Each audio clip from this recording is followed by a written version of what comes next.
All right, 9th and 10th graders, if you're looking at this video, it means you need a little bit of help with your lit term review assignment that was posted for day 1. So what I'm going to do for you is I'm going to walk through the 10 definitions, and I will likely provide an example, but you cannot copy my example for your example line in the assignment, if that makes sense. You can copy the definition, but create your own example or find your own example. Books, websites, use the resources around you to find your own example.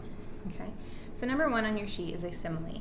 A simile is a comparison of two things, okay? Using like or as. Your smile is like the sun. Your smile is being compared to the sun. Your smile is like the sun. Okay? Number 2 on your sheet is a metaphor. A metaphor is a comparison between two things that does not use like or as. Okay? So your smile is the sun.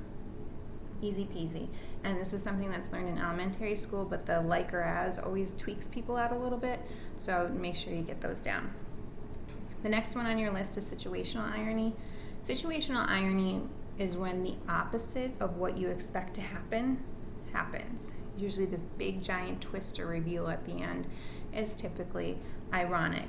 For those of you who had me, and most of you had me in 9th grade, we did the lottery. Okay, so big situational irony. There's this build up to the story. Who in town is going to win the lottery? Because the connotation of the lottery means you're winning something huge and it's going to be amazing. When in reality, the winner gets stoned to death. Okay, because they were trying to protect their crops and appease the gods. So that was totally situational irony. Okay, verbal irony, some of you are probably a lot more familiar with. Verbal irony is sarcasm. The speaker means the opposite of what he says. Okay, so if I'm walking down the street and I trip and my adoring husband says, "Way to go, graceful," I'm not being graceful, I'm being clumsy, and he means the opposite of graceful. Okay, so verbal irony is when the speaker means the opposite of what he really says. And then dramatic irony, when we read Antigone, you guys would get this, is when the audience knows more than the characters in the story. So for us, we know that Antigone buried her brother against Creon's wishes.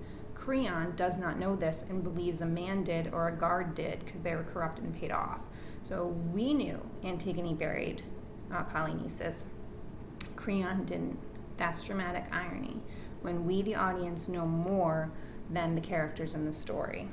Okay, so those are your first 5. If you need to pause and go back, go ahead. We're only about 3 minutes in. Okay, good.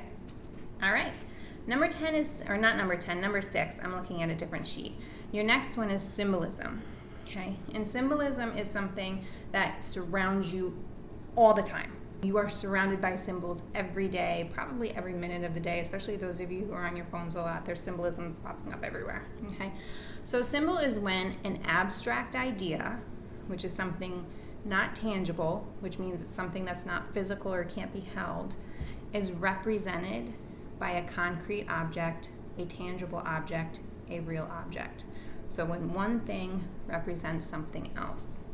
A very simple example would be my wedding ring. Okay, my wedding ring is a symbol of the love and commitment I have made to my husband. Okay, as our minister said multiple times throughout the ceremony, it is an outward and visible sign of an inward and spiritual love. He seriously said that like 10 times. But anyway, so this is a symbol. It is a physical object that represents an emotional state or commitment. Okay, so that is symbolism. Next on your list is going to be imagery. Okay. Imagery is when the author uses vivid details relating to the senses to enhance the reading. Okay. I would really like you guys to try and get away from the author paints a picture in the reader's mind. That's not technically wrong, but it's a very rudimentary or like 6th or 7th grade explanation of it. So when the author uses vivid detail, usually relating to the senses, to enhance the reading. Next, you have foreshadowing. Okay. This is when the author gives you hints or clues of things to come. I don't know how many of you guys like the crime shows, but you get to the end of the episode and you're like, I knew it was him. the author leaves or the screenwriter left little crumbs of clues along the way that you could piece them together. And authors tend to do that at the same time. I think since we've gone remote, actually no, this year, so since January, I have read 2 books that I couldn't figure out the ending. And to me, those are amazing books because when I think about it after the fact, there was so much foreshadowing and I just didn't pick up on it, but they were really excellent reads, good mysteries. So that's foreshadowing, is when the author gives hints or clues of something that's going to happen down the road. Next, you have characterization. Okay. Characterization is a description of the character. It can be physical attributes, so how they look, how they speak, how they interact with other people. That's huge, is how somebody interacts with others. All those little details are considered characterization, and you got the root word of character right in there for you. Okay? And then your last one is central idea, and it's something we're going to be focusing on this week with the story, The Necklace, that's loaded for you to read. Okay? So central idea is the unifying element of the story, which means it's the universal or generic truth found in the story. Okay? A lot of people would say theme. Okay? But hopefully central idea, it's just a little twist in the vernacular or the language, but central idea is the universal truth that is woven throughout the story, something that everybody can recognize. All right? So make sure that you get these 10 definitions written down and submitted into your sheet. Try to come up with some examples, like central idea. What was the central idea of Antigone? I don't know. We talked about power versus authority, gods over kings type of thing. But yeah, come up with your own examples if you can. Use the resources around you if you have to. That's what they're there for. Reach out to me if you have to.